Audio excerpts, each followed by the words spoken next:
Okay, well, now I'm going to talk to you about what is probably your biggest problem with manifesting. And it's just not knowing what you manifested. I'll use myself as an example. What's the most important thing you ever manifested? Pop quiz. Um, and you probably know that you've manifested everything. So think about the important things you've manifested. What are they? Okay, for me, um, most important thing may be Franny. For you, most important thing may be me. Because Franny got me manifesting. She was the one who really got me to apply manifesting. And you got me to at least be here and be an example.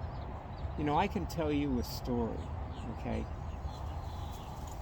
I had this guy on staff who shall remain nameless, and um, back when I had my courses in manifesting, I used to drink a lot of beer almost every night. And I would also go out and spend, a whole bunch of money on eating dinner. That was my hobby, going out to dinner. And the only restaurants I ever went to were either Chinese or Japanese. I never got into French food or Italian food. I ate those things when I was younger, but during my years of success, when I really hit those restaurants hard, it was just Chinese and Japanese food. And beer goes good with both of those. And I'm on a keto diet now, so I don't drink beer anymore, which is okay. Last time I had a non-alcoholic beer, it got me as drunk as a regular beer. Then I realized that it was the gluten in the beer that was doing the damage, more so than the alcohol. Although alcohol is sugar, so there's that. But anyway, to get off diet and back to this fellow, so one night we went out in LA, and first we went to my Japanese restaurant and ate dinner there. And then I decided to go to my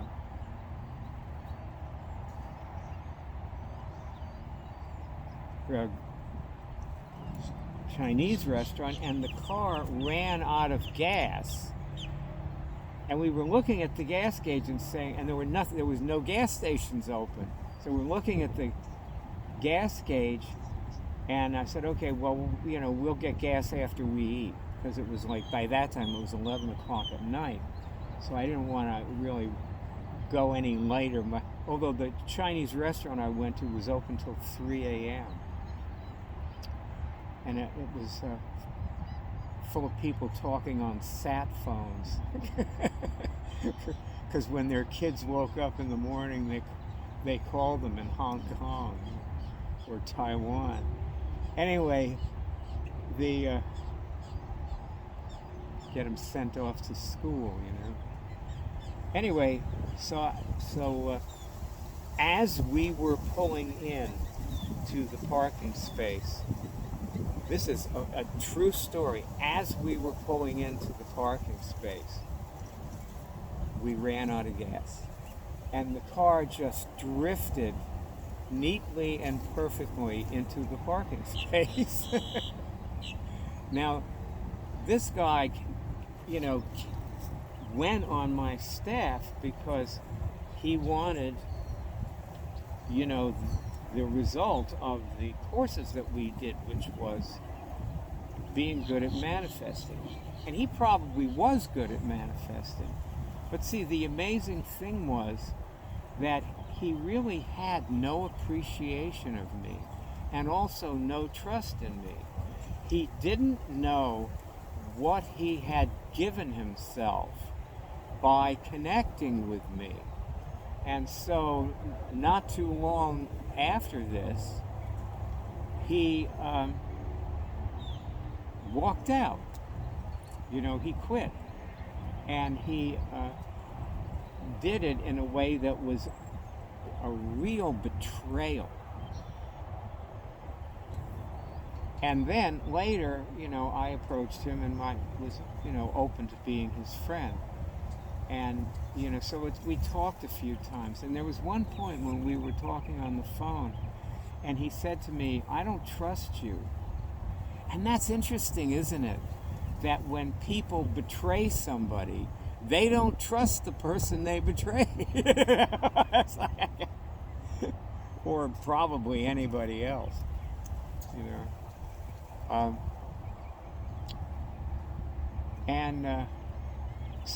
So there was an example. See, spending time doesn't help. He had been on my staff for several years. It just, he just did not. There was something in him that didn't switch on. Which is the way most people are. I remember, Franny tells this story sometimes about how when we discovered curing things, and we decided we were going to convert our courses and do courses about curing things. And Franny took a whole bunch of the staff and assistants. We were at a summer camp at the time. It wasn't when we made the discovery months before that, and we were doing this stuff in the course. And our students didn't like it as well. They did not get it. And I'll tell you something, the courses that we did were, they made what we were teaching way more accessible than Cure is. Cure is just, it's a whole different thing. Funny thing is, like, I watch the same thing happen when people cure things. They cure something, then they forget about it. They just go do something else, And also, nobody wants cure. What they want is to be well and then to go back and do their sex addiction again or whatever. They have, all these ideas about, like, all these things they want. And most of the things they want are totally dysfunctional. This is most people are just completely dysfunctional, and they don't want anything real. They just want their fantasies. And so, they can't really connect with me or with God or with anybody else that they manifest. And which is why the divorce rate is so high.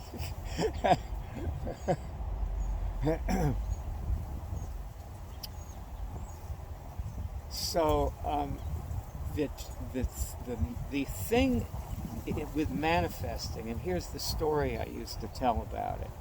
Let's say that I put $1 million in a Swiss bank for you, and I give you the account number and tell you the name of the bank and everything.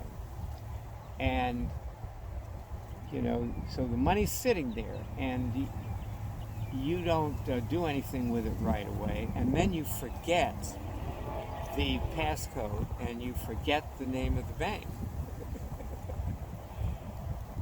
Here's the question. Have you got $1 million in a bank account? And the answer is yes and no. I mean, it's there, it's in your name. I can't access the account. I can make deposits since I know the I know the passcode, but I can't make withdrawals because it's not my account. It's your account. But if you don't know it exists, it isn't going to do you much good. And so it's the same with what you manifest. The trick with manifesting, let me use stock trading as an example. As I said, I'm a stock trader, and we tend to, relate everything to stock trading. So I go in every day and I say, I want to manifest a really nice trade today. Now, that only is, I can manifest it. No problem. There's a bunch of nice trades every day in the thing I trade. Well, maybe not every day, actually. But I have to be able to recognize the trade, don't I? That's the key. I have to be able to recognize the trade and get into it at some point before it's over. Let's put it that way. And if I can't do that, I can manifest all the trades in Babylon, but I'm not going to make any money. It's only the ones that I can realize and own. So what this is about then is realization. There's a lot of realizations that are not God realization, but they are important anyway.